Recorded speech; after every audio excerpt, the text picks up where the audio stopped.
Hello, everyone. Welcome to Tuesday Tips on October 18th. Hope you're having a good day. It's beautiful out, but wow, talk about a change in temperature, huh? I walked out this morning to walk my dog and I'm like, ooh, I need to put on some sweatpants or something, right? It was really chilly. But a beautiful day nonetheless, a little breezy, but it was a beautiful day. I just came um, from being outside. I'm very fortunate in where I live in Brookhaven.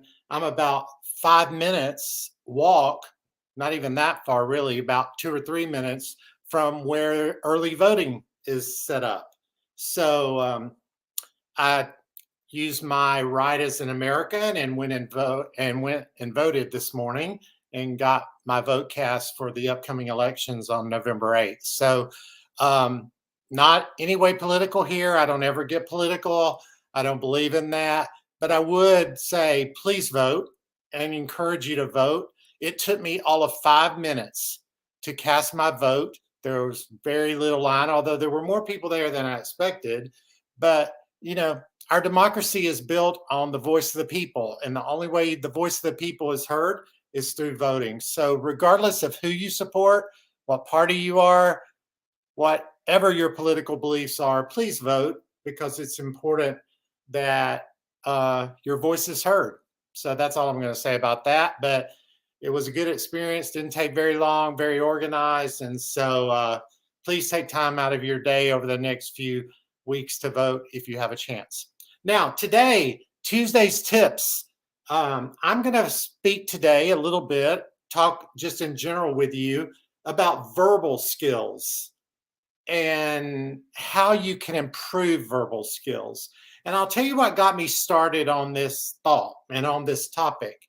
Uh, I'm tutoring various students right now in math, language arts, SSAT tutoring, um, uh, just all kinds, right, of different kinds of subjects. But it's become apparent to me over the last year, 2 years, we often hear about deficiencies in math, and certainly there are lots of articles, studies that show COVID had a negative impact on mathematical skills for students, and certainly we are seeing that. Helen, as you know, the owner of Dynamis, we recently posted, it's very important. We have over, I forget how many, but all of our tutors are over 40 hours of tutoring. I think we had 12 to 15 tutors, but we did almost over 40 hours of tutoring in the last month. That's great for us and great for Helen and great for the company, right? But it just shows the need for tutoring. And a lot of those are in math, right? Because there is deficiencies in math. Kids are struggling with formulas, whatever. But there are also deficiencies in verbal skills. And oftentimes, I think we synonymously say verbal skills as writing, right? Like, and certainly we do writing workshops at Dynamis. We have a way that we can teach you to organize your papers to where we feel like you'll be really successful when writing essays and everything. But there's another side to writing, and there's another side to verbal, and that is your vocabulary and the words that you know. And it's important. On the SSAT, there are 3 sections on that one test.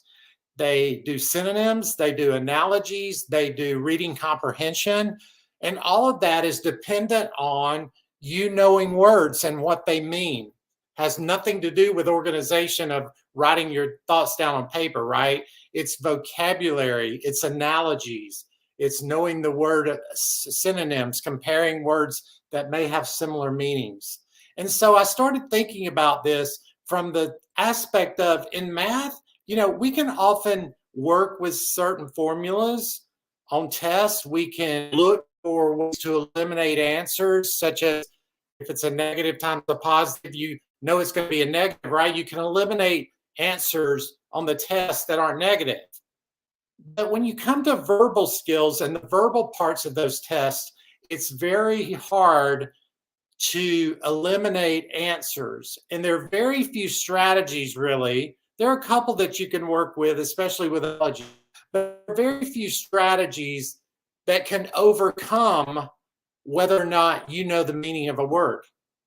If you don't know the meaning, then pretty much, you're in a bad shape, because you can look at what the answers are and think you're picking a synonym, but if you don't know the meaning of the word, you're really messed up there and you're basically just guessing.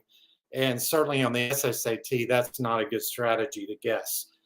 But my point in all this and what I wanted to talk about today is, how do you then improve verbal skills, right? If there are no strategies on tests to help you, certainly you can learn formula and math. How do you get better with verbal skills? How do you get better with vocabulary?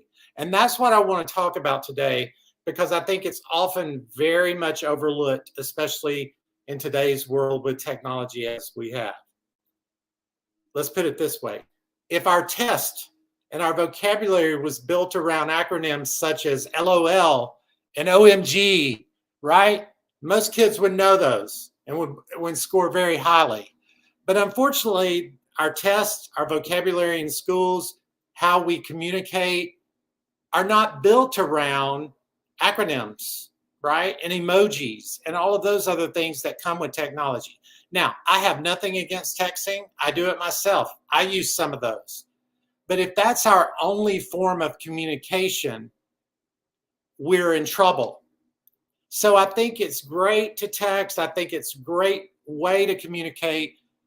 But you also need to be able to communicate in other ways. And that's through your vocabulary and knowledge of words and what they mean. And how do you do that?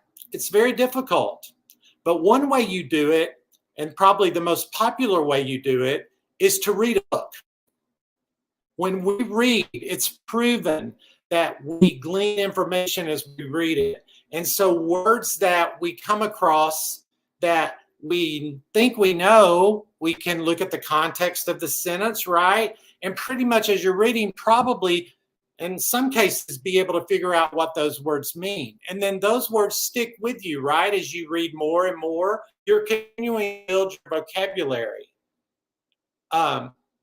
And if you're a really on top of it kind of student and parent, if you don't know a word, look it up, right? And that's easy for you to do if you have reading devices such as Kindle, which I have and enjoy. You can highlight a word and look it up right there as you're reading. You don't have to close the book, get a dictionary, look it up, all of those kind of things, right? You can do it right there on your Kindle, right? So reading a book is a great way to increase your child's vocabulary.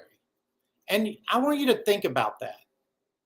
And this is not to make anyone feel insufficient or anything, but when was the last time you saw your child reading a book that wasn't assigned in school?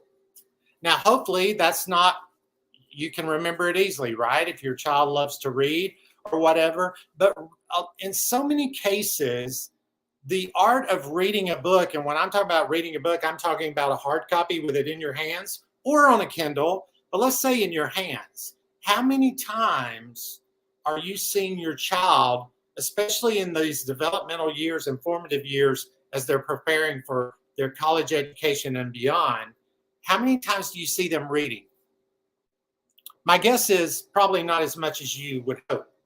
And I think that's a lost art in today's world. So I would encourage you as parents to try to get your children to read more. And there are strategies there. I mean, certainly you're not going to, throw down grapes of wrath in front of them and expect them to read it cover to cover and be happy, right? But there are books, certain subject matters you could pick that interest your child and get them interested in reading and enjoying reading more, right? Like I remember my parents when I was growing up, we would often read right before we went to bed, right? Like that was a way that we went to sleep, is that we read for a little while before we went to sleep. But all of that instilled in me a love of reading. And in doing so, helped me as I progressed through my college and professional career to have a better vocabulary in my being, right? And by that, I mean, if you have a better vocabulary, you understand it, you're able to communicate, and you can communicate in different ways with different words. So many times, we hear kids say, "Oh, I'm stuck. I don't know what to write next," right? Well, if you have limited words to choose from of your knowledge, that's going to make you even more susceptible to that kind of feeling. So encourage your child to read, especially if they're younger, and as they go through high school, have them read, because those verbal parts are on the SAT and the ACT and all of that.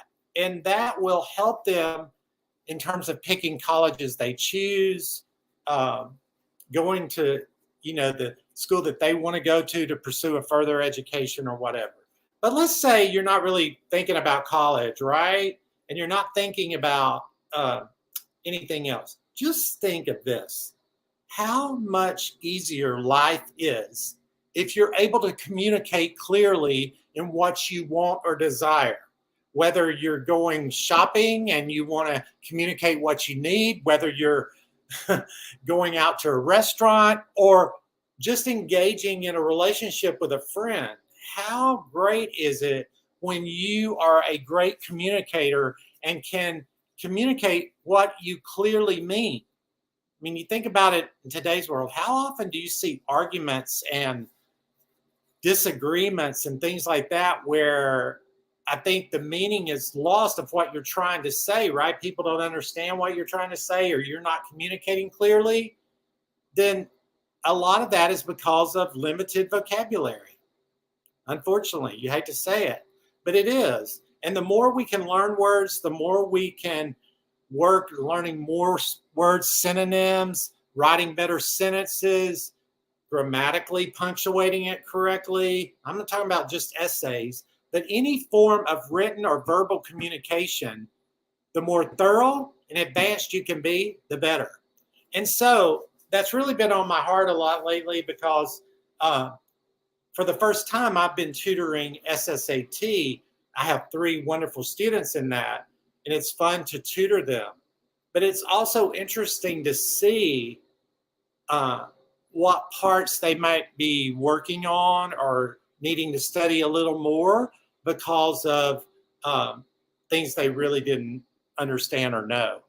I've been having them do flashcards on words they didn't know. You make a definition on the back, the word on the front, and you study, just like you would study for a math test on how to do a particular problem. Same applies in English, but oftentimes that's not thought of the same way, and I think that's a little bit unfortunate. I remember when I was teaching language arts, I would give homework, and students were like, "We have homework in language arts? I mean, really? We've got homework in math and social studies, but language arts?" But there are things you can do. There are things you can do to improve your vocabulary and improve your communication skills. And when you think about it, in the bottom line, if you're a great communicator, you're going to be so much better off, whether it's in your professional career, through emails, talking with your boss, talking with your employees, leading, right? Managing. If you're a great communicator, you've got a step ahead above a lot of people. In college, communicating with your professors, high school with your teachers, any level of life, age, whatever, if you're a great communicator, it's better for you. So I hope this has helped some. Certainly reach out to me. We do that a lot at Dynamis. We work on language arts. We work on grammar. We work on punctuation. And in fact, I'll give a little insight here. My love and what got me to going to school and getting my master's in education and everything goes back to my English classes when I was in elementary and middle school. And I know this is going to make me a little bit of a nerd, but I loved diagramming sentences. I don't know why I did, but I did. I love picking out the subject, the verbs, the adjectives, adverbs, right? Prepositional phrases, and making sure that I diagrammed them appropriately and that the words that modified certain words were listed under the diagram, right?